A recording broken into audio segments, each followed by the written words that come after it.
প্রধানমন্ত্রীর পদ থেকে পদত্যাগ করে দেশ ছেড়েছেন আওয়ামী লীগ সভাপতি শেখ হাসিনা। বৈষম্য বিরোধী ছাত্র আন্দোলনের এক দফা দাবির গণজোয়ারের মুখে তিনি দেশ ছাড়েন বলে জানিয়েছে বিবিসি।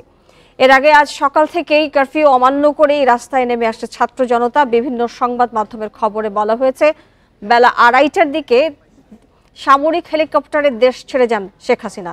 সঙ্গে ছিলেন ছোট বোন শেখ রেহানা। হেলিকপ্টারটি ভারতের উদ্দেশ্যে ছেড়ে যায় এবং বিকেল 5টার দিকে আগরতলায় পৌঁছায় বলে জানায় বিবিসি। আওয়ামী লীগ সভাপতি শেখ হাসিনা টানা চতুর্থবার প্রধানমন্ত্রী হিসেবে শপথ নেন গেল 11 জানুয়ারি।